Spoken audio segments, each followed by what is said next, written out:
For those of you that have just joined, my name is June Allen from juneallen.net, and I teach Black women how to heal from the impact of racism with racial sobriety and personal empowerment. So for those of you that are not sure about my story, I came into doing this work in 2009. I went into 12-step recovery from addiction to codependency, self-hate, dysfunctional relationships. Just, there was so much going on. And I just kept finding myself in these relationships that were painful, that were abusive, dysfunctional. And I would lose myself in relationships. Hi, Paris, nice to see you. So I just needed to get myself into a space where I could start to unpick a lot of this stuff.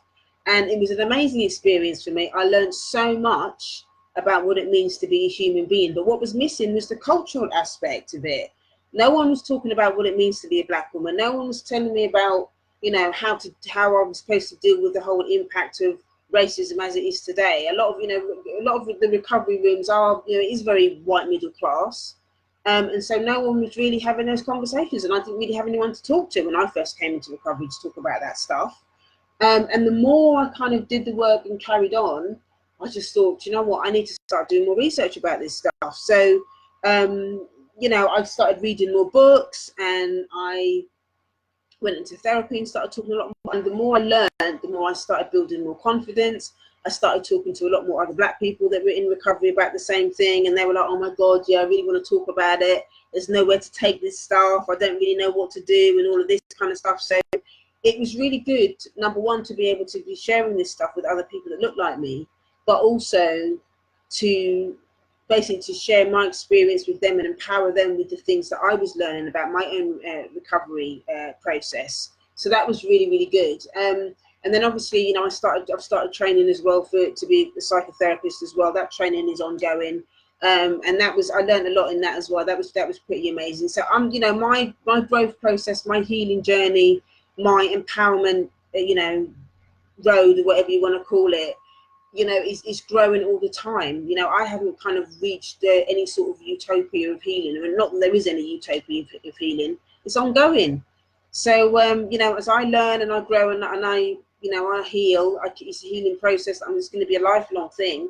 I'm going to continue to share with everybody else, because people are learning so much from what I'm sharing, which is really, I get so much out of it, and I love doing this work because I love hearing people's stories. I love sharing my stories and having people relate, and I just feel really blessed to be in a position to be able to do that. So the more I share, the more I get to heal, and the more I empower other people, and that for me is spiritual work. That's me doing the work what my ancestors want me to do. It's got nothing to do with me personally as a human being. I'm out of it. I feel like I'm just a tool. I'm just a tool to deliver the message of healing for my community. So I feel really blessed to be in that position. So that's a little bit about me, if you don't know my story.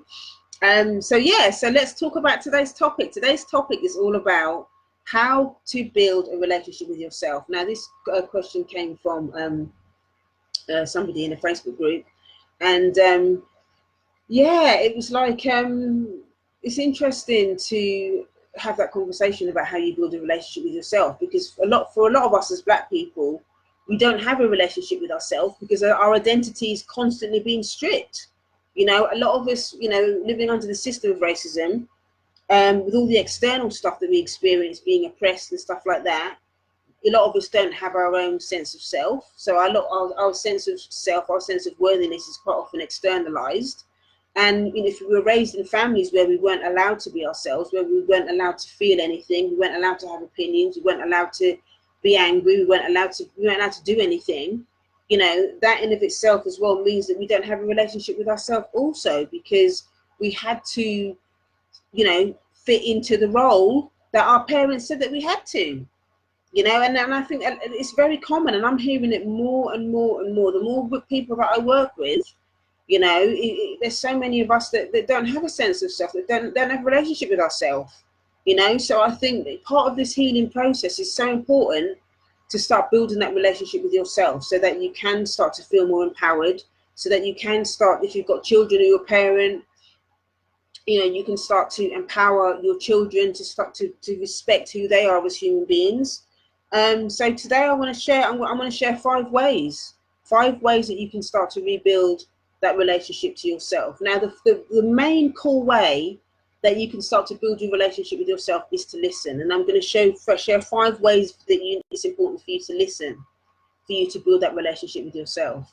And the first one is to listen to your thinking. To listen to your thinking. Now, a lot of us know that we find it difficult to think positive things about ourselves. For a lot of us, especially us as Black people living under the system of racism, that script that goes on in our head is quite often negative.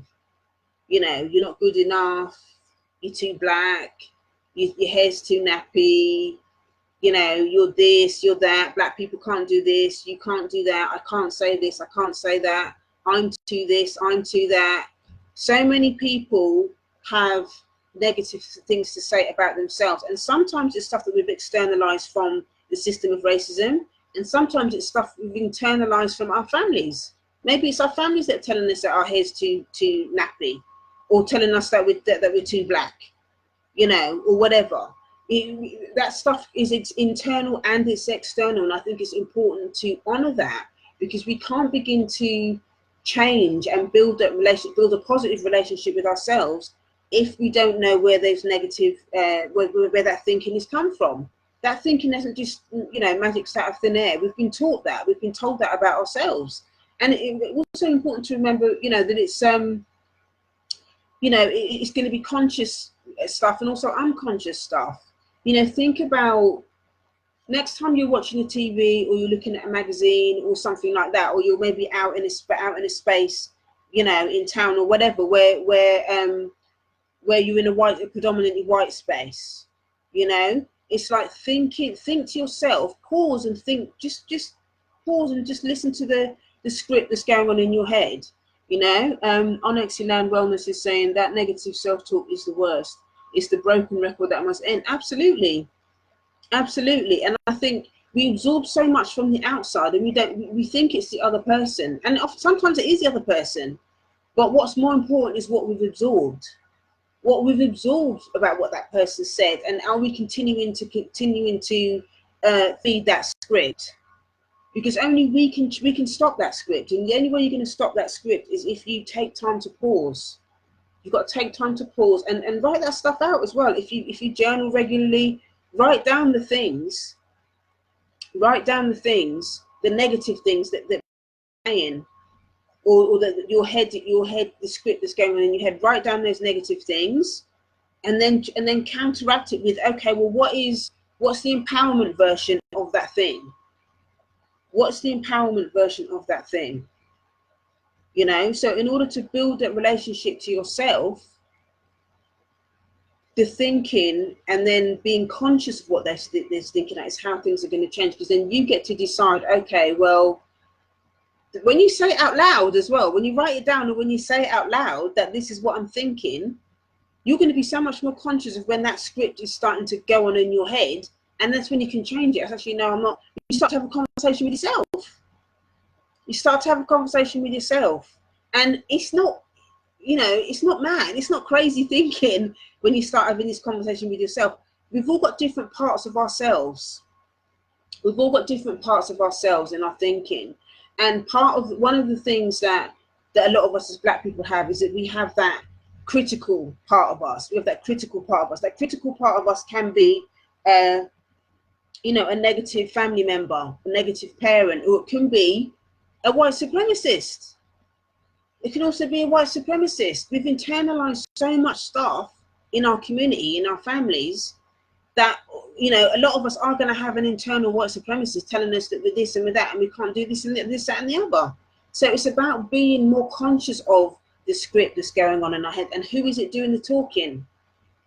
Who's the voice behind that negative script that you're talking about? And about then making a conscious decision that actually, is that true? Is it true? No, 9 times out of 10, it's not going to be true. It's that somebody's told you that because they have an agenda.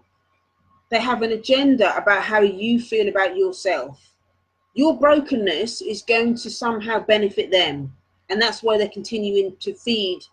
They want you to continue to feed your brokenness. That's how white supremacy works. That's how any dysfunctional family members, those relationships works. That person needs you to feel broken in order for them to feel powerful. That's how oppression and emotional abuse works. You have to feel broken in order for them to feel powerful. And part of that process is making sure that when they're not around, that you still continue to feed that negative stuff. To feed that negative stuff. So Onyx is saying, my black mother is that white supremacist. Because we've absorbed it. We've absorbed it. So then we become the enablers. A lot of us as black people become the enablers. I like to call that sort of behavior white supremacy on autopilot. When we start talking about colorism and all of those types of things that are negative towards our own, that's white supremacy on autopilot. Because white supremacy don't have to do anymore, because we've internalized and it absorbs so much of that poison that then we start to do it on our own. Because a lot of times, you know, parents and other family members do that stuff because they don't know how to manage their own pain. They don't know how to manage it. And that's not an excuse. That's just how it works, and from a place of like therapeutically, psychologically, that's how it works. If somebody doesn't know how to manage their pain, then they're going to vomit up that stuff onto the vulnerable people around them. And if you're a parent, then obviously your children are going to be the target. Your children are going to be the target. You know, I'm sorry, Onyx Ilan, that's your experience. But I hope that, you know, what I'm saying is going to help you to understand a lot more about her behavior. And then you can start to take some steps around how you can change that. How you not necessarily change her, because you can't change anybody else, but you can change how you respond to it. You can begin to understand that actually it's not your fault and that you didn't do anything wrong. Your mum's just absorbed this stuff and she probably doesn't even know she's doing it. A lot of it's probably unconscious. She may know what she's doing, a lot of it's probably unconscious, but whatever it is, it's not your fault. And you don't have to believe that script. If you go to my website, actually, if you go to, or if you click the link in the bio, go to heal.juneallen.net, there is a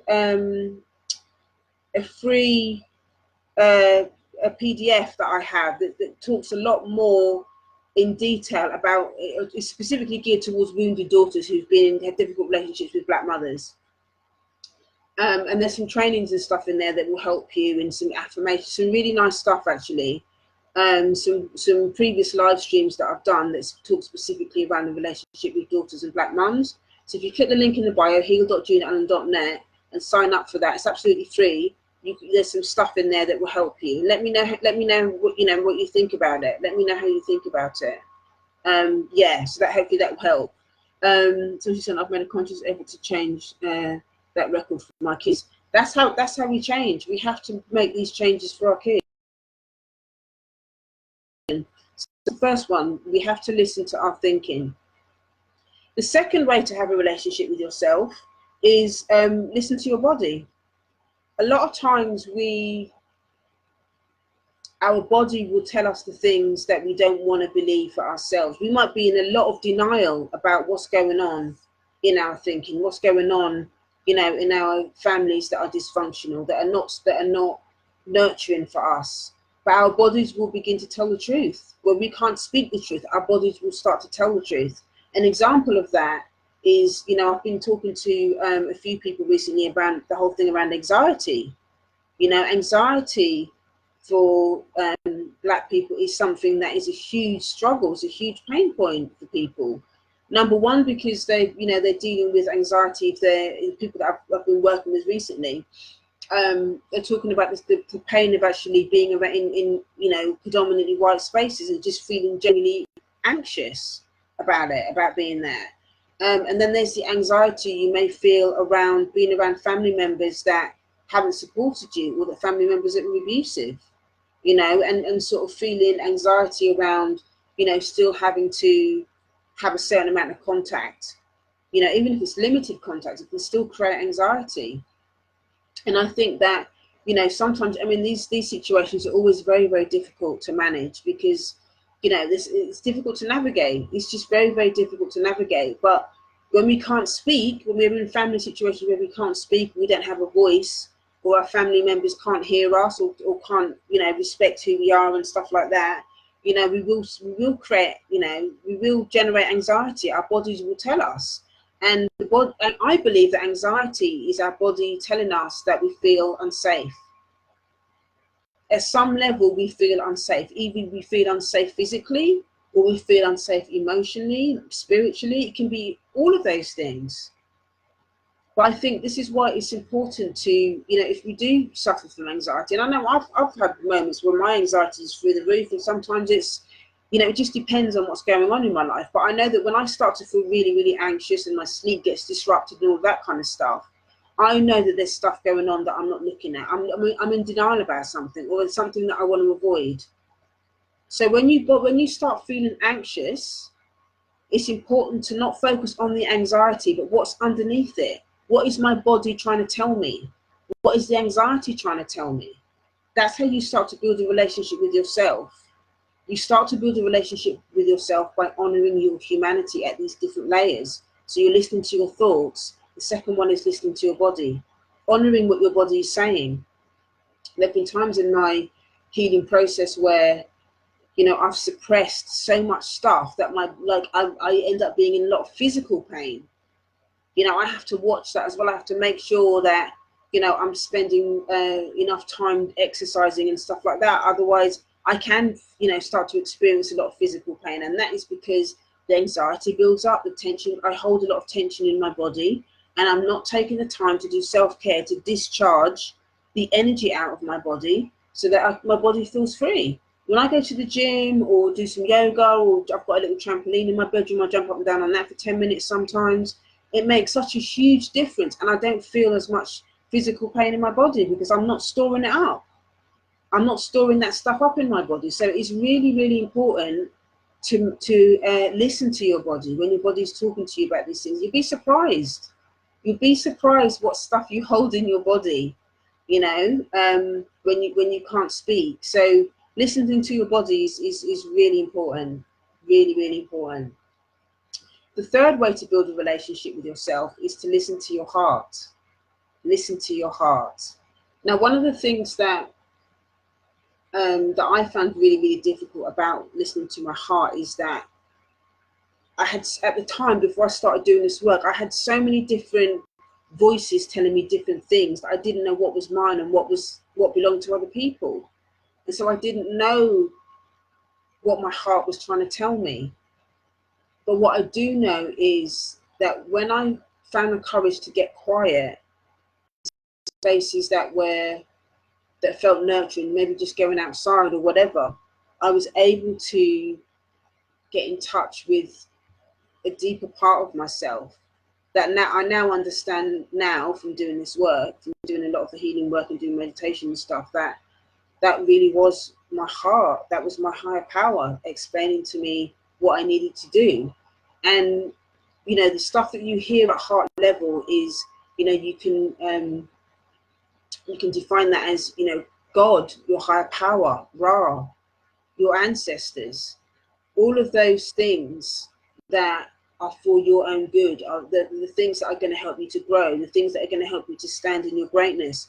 These are the things that are going to speak to you at heart level. And quite often we shut all that stuff down because we get trapped in the human part of who we are.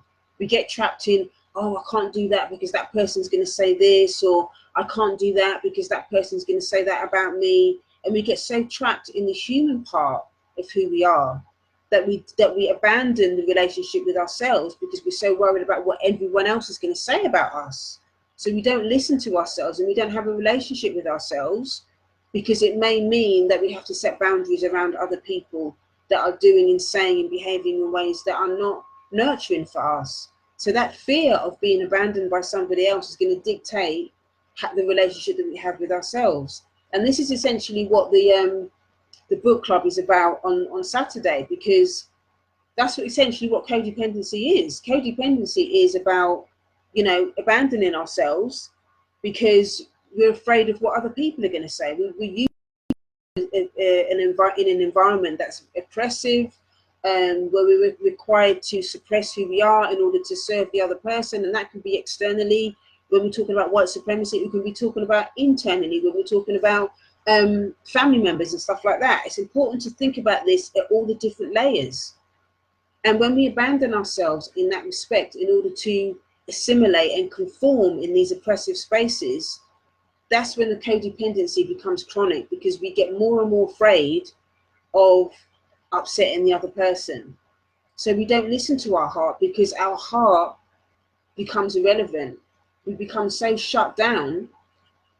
We become so shut down in who we are that our existence is dependent on what the other person thinks about who we are. And we lose the sense of wonder. We shut down our gifts. If you're a creative person, you're going to end up doing stuff in the world that don't serve you. That's not soul work. You end up doing stuff that is below what you're really capable of, because you're afraid of being visible. This is all heart stuff. This is all heart stuff that's really important. In the book club, there's a reason why I call the homework heart work, because heart work is about exploring your truth. It's about exploring how you really feel about yourself and what you can do to feel more empowered in who you are. It's not homework where I'm not just doing it for the sake of it, because I'm trying to give you more work or whatever to do after you've experienced the book club or whatever it is. The heart work is there to empower you to seek your truth, and it's not always coming. A lot of the stuff the questions that I give the ladies after the session is, it's there to challenge you. It's there to challenge your relationships. It's there to challenge how you think about yourself. It's there to challenge you as a parent. It's there to challenge you about how you really think about yourself when you go in white spaces. How do you behave? Do you always code switching, depending on what environment you're at? How authentic are you being in the world? Or is your life one big exercise of abandoning yourself, abandoning your needs, because you're afraid to be who you are? And I don't say those things to shame you. I'd say those things to empower you to explore those things and to begin to look at what is possible for you, where you're keeping yourself small. How are you abandoning yourself? How are you underbeing in the world because of your fears? If you really want to have a really good relationship with yourself, it takes courage. It takes courage, because in order to, once you begin to explore your truth and uncover what your truth is, then you have to do something about it. You can't continue to stay small while you're doing this work. And what happens in my situation, in my recovery, and this is an ongoing thing that happens when you do this work, is that the more you do this work and you start to speak your truth, it becomes so painful to stay small. It becomes more and more and more painful to stay small. So you have to take action. You just can't go back. You can't go back, which is a really, really good thing, because it just means that you're going to continue to empower yourself. It means you're going to continue to empower your children. It means that you can continue to sharpen your love relationships. It means that you're going to make decisions about people in your immediate circle that may not be nurturing for you, maybe family members that you have to maybe keep your distance a little bit, that aren't being very loving.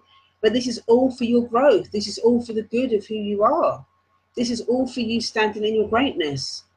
The heart work is there to help you grow. We're not just being put on this earth to go and work for somebody else and fulfill their vision in the world, and for you not to have anything. And having a vision and having standing in your greatness doesn't mean that you have to go out and do what I'm doing, or doing what somebody else that you might think. Standing in your greatness can mean just being a great parent. Standing in your greatness might be just that you make a commitment to your own self-care process, just being a good human being and being a kind human being, being a good friend. There's so many different ways to look at this, but I think it's about you being the best you can be for where you are with what you have. That's how you get started with this stuff. And doing the heart work means that you can make a decision today in this moment to start being more honest with yourself and to start listening to your heart. What is your heart telling you? What is your heart telling you that you're putting off? What is your heart telling you that you're suppressing? What is your heart telling you that you're worried that somebody else is going to say this or do that? What is your heart telling you about the gifts that you're not sharing with the world? You're sitting on stuff and the world is waiting to hear from you. It's going to become more and more and more difficult for you to keep those things quiet when you start to grow. And the world needs you. The community needs you. A lot of times, you know, in the community, a lot of us are waiting for other people to become the heroes, to save the community from white supremacy. When actually, the community doesn't need more heroes. They need more ordinary people just doing ordinary things that's right. They need you to be taking care of yourself. We can't take care of ourselves as a community. We can't take care of ourselves as a community if you're not taking care of yourself individually. You have to take care of yourself first. The community is not gonna go anywhere. It's not gonna do anything unless you're doing the work yourself first. That's how it works. Because community unity requires you to be able to be present, you need to be able to be taking yourself. It's the whole thing around putting your oxygen mask on first before you help someone else. It's no different in our community. It's time for us to stop looking externally about what everyone else is doing, what the community should be doing as a whole, and asking ourselves the questions of what are you doing? What am I doing to empower myself? And that means taking care of ourselves at the most basic level, and listening to your heart is important, is one of the first things that we need to be doing. The fourth way that you can begin to build a relationship with yourself is by listening to your inner child. Now, a lot of us, you know, this is a big one for a lot of us, because a lot of us do not have a relationship with our inner child, because our inner child is quite often carrying stuff from the past that we don't want to look at. We're carrying pain from the past that is painful for us to look at. It's uncomfortable for us to tell the truth about. And a lot of us will kind of hide from it by saying, oh, well, we're grown up now, that happened years ago, we don't really want to, don't really want to dig up that old stuff and all the rest of it.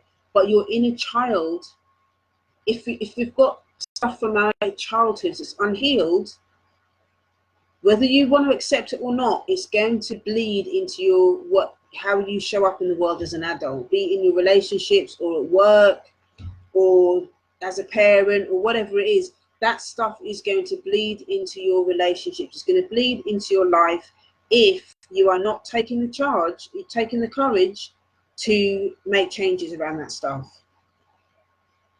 It's really, really important to not ignore your inner child. Your inner child is going to have conversations with you that other people are not going to do that, and your inner child is going to tell you the truth. Your inner child is going to tell you the truth, whether you want to or not. That inner child is going to be whispering to you, and there are different parts at different ages of our inner child or inner children. You know, there are different ages as well that are going to speak to us. But if we don't have a relationship with our inner child, it's going to be difficult for us to have a relationship with ourselves, period, because our inner child plays a huge role in who we are as an adult. It's going to play a huge role in who we are as adults. Do you know who your inner child is? How do you talk to, that younger part of yourself? Earlier on, I was talking about the whole thing around the negative thinking. A lot of times, a lot of the negative thinking that we have as adults are the negative things we were told as children, and we're still recycling that stuff. We're still recycling that stuff because that wounded child has not been heard.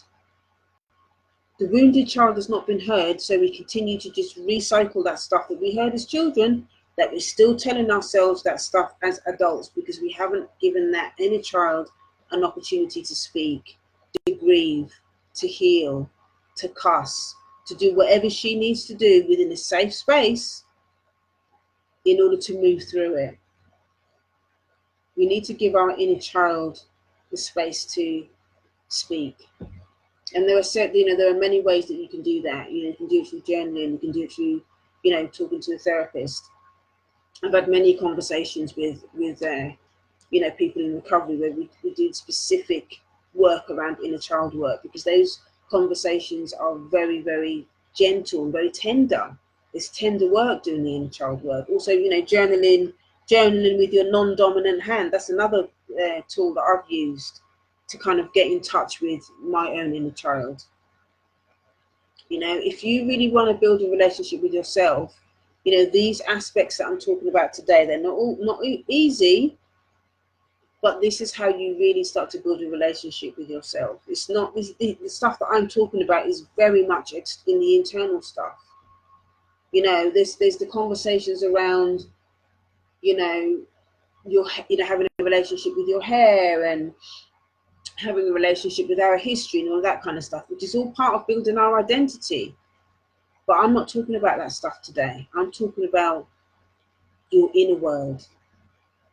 Your inner world, because at the end of the day, your inner world is what is going to dictate how you show up in the world, how you love, how you teach your children, how you parent. Those are the things that are really going to make the difference. Those are the things that are going to break pathologies. Those are the things that are going to break pathologies. So listening to your inner child is a really, really important way and a crucial part of the whole thing around building a relationship with yourself. And the last one, the last way to build a relationship with yourself is to spend time with people that are doing the work. Spend time with people that are working towards building a relationship with yourself. This is one of the reasons why I set up the book club, why I set up the Sister Circle, because it's important for me to show people, give them the tools and stuff like that, all the stuff that I've learned over the years in recovery, stuff that I've read, stuff that I've learned, training as a therapist, all of these tools and stuff that I've learned over the years. I wanted to transform the stuff that I've learned into a space that it has a cultural context to it. That's the difference in the stuff that I teach, as opposed to what a lot of other people teach. They can teach it from a general perspective about how to get to know yourself and all of that. But I'm very intentional about teaching it from a cultural context, as it relates to white supremacy, as it relates to self-hate and internalized racism as Black people. That is important to have that context, because if you don't understand that context, then it's going to be very difficult to relate to yourself as a Black person, as a human being in Black skin. It's going to help you to understand your feelings and thoughts around what it means to be a Black person, the vulnerability of what it means to be a Black person living under the system of racism.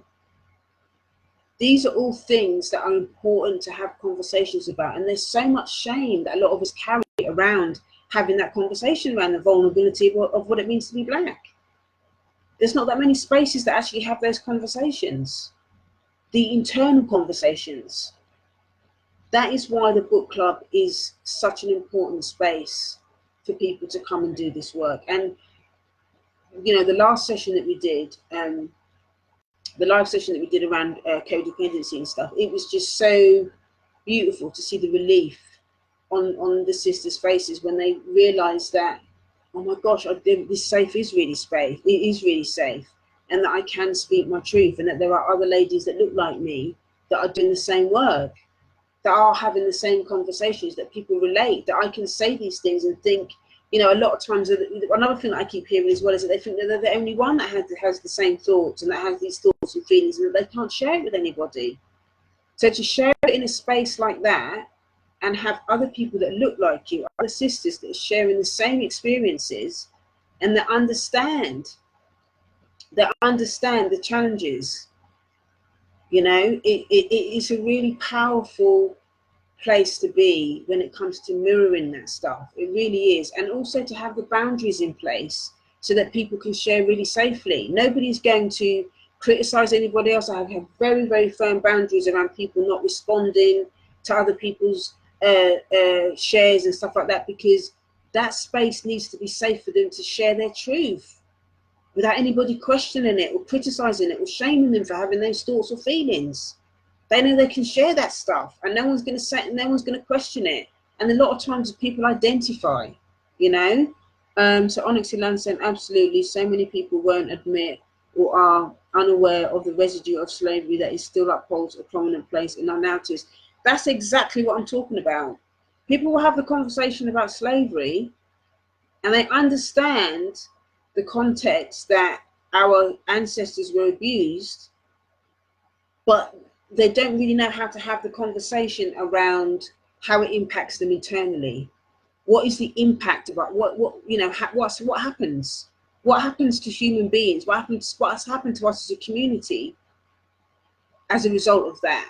You know, I always say to people, it's impossible for us to have, you know, 250 years of chattel slavery, our ancestors being in these heinous conditions, horrendous conditions for all that amount of time, come out of the plantations, no therapy, and then continue to, that pain has to go somewhere. That pain is not going to manage, it doesn't just vanish out of thin air when you leave, when our ancestors left the plantations. And not only that, when they left the plantations, they still have to deal with Jim Crow, they still have to deal with you know, all the other, and even up until today, that stuff gets recycled within our families. And it's difficult for people to have those conversations because for some, you know, we're still justifying a lot of the stuff that happened in our families, or we're keeping silent about it. And in recovery, we say that secrets keep us sick. That's why there's so much, that's what I believe, there's so much mental illness and stuff in the Black community, and why so many of us, you know, struggle with relationships, or why we struggle with low self-esteem, because that stuff has been recycled within our family. So we understand the external context of what happens with white people, white supremacy impacting us, but we don't understand how it's impacted how we show up in the world as human beings, as Black people. We don't understand, we're not having those conversations. How has it impacted you internally? You know, so the sort of conversations that I've been having recently around anxiety and all of that kind of stuff, and the people pleasing, all of the stuff around codependency that I've been talking about, these are the honest conversations about what's happened internally. These are the survival behaviors, I should call them. These are the survival behaviors that we're continuing to pass down to our children, that are not being healed because we don't understand the context. We don't understand what's happened. We don't understand what's actually happened to us. We know that we've been abused. We know that we continue to be abused even today under the system of racism. We understand the concept of intergenerational trauma. We know that we've got self-hate. But there needs to be more of us having these conversations around, okay, well, we know all of that. What do we do about it?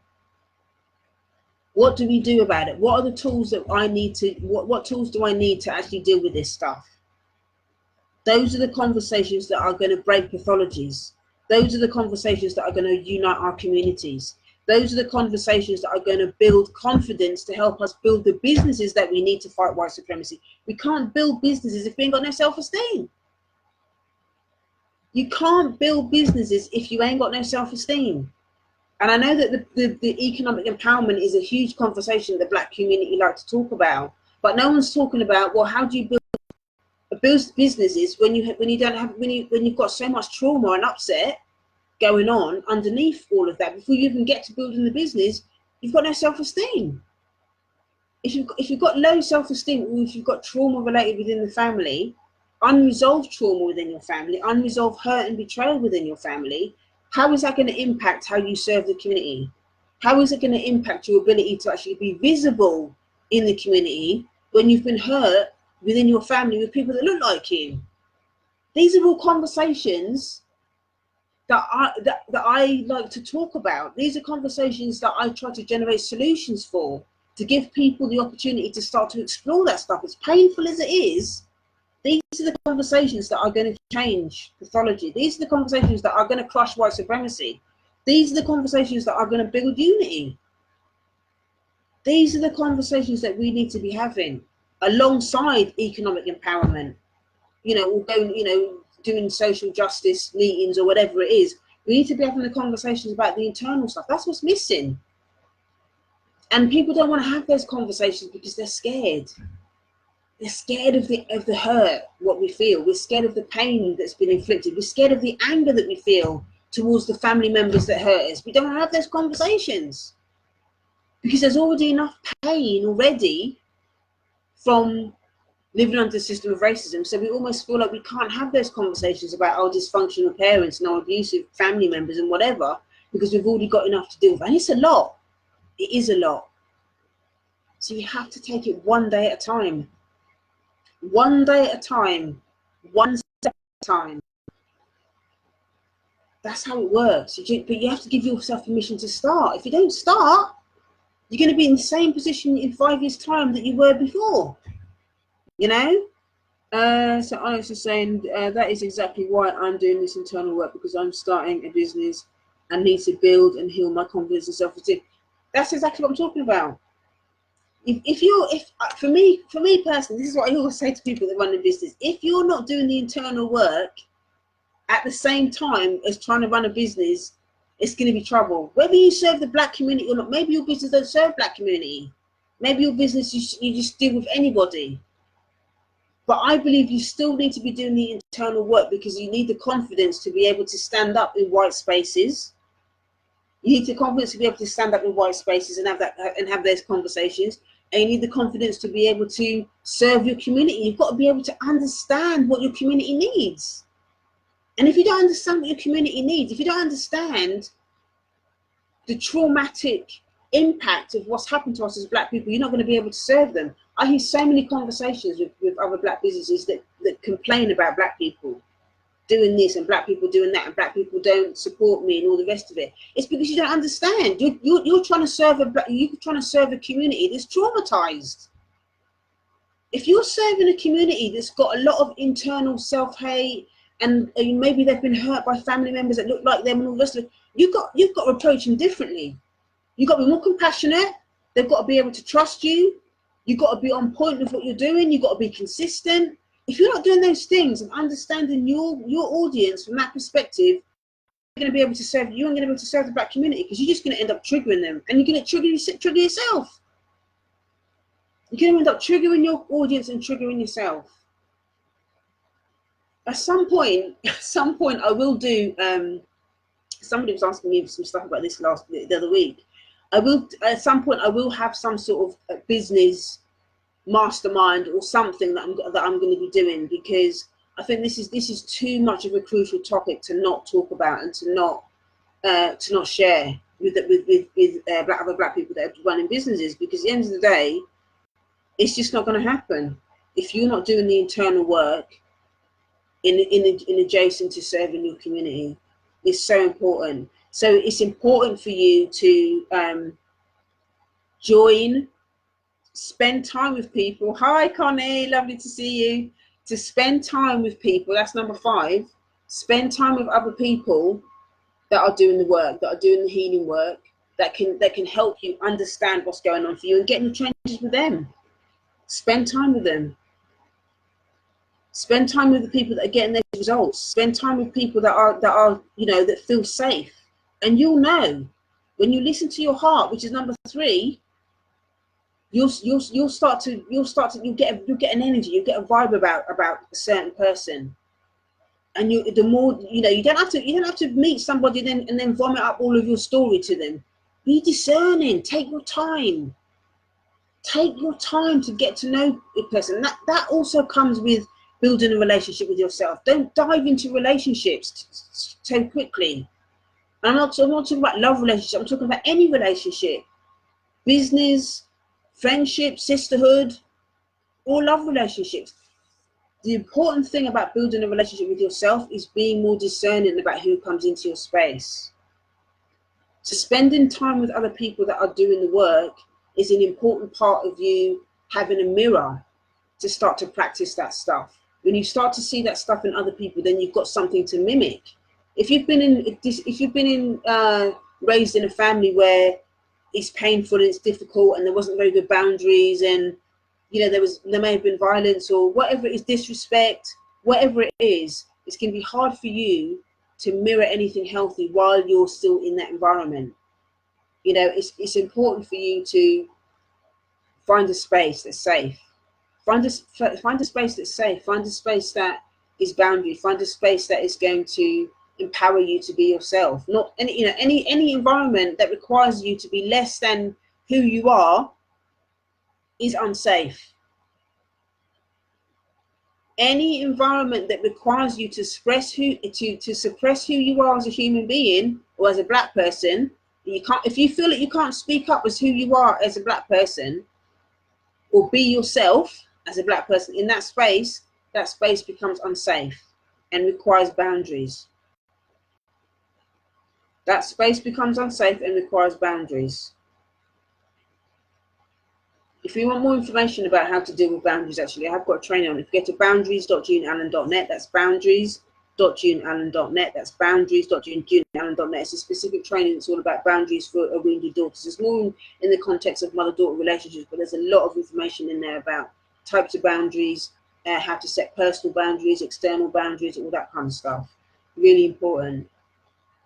But you've got to, you know, it's important to be around other people to help you build that relationship with yourself, you know. So that's it. That's the 5 things. So I'm just going to recap for you. So the 5 ways to build a relationship with yourself. Number 1, check your thinking. Check your thinking. Number 2, listen to your body. Your body is going to tell you what your mouth cannot speak. Your body is going to tell you, and it's important for you to pay attention to it. Pay attention to the anxiety, the stress, the shortness of breath, the panic attacks, or whatever's going on for you, whether you feel tense.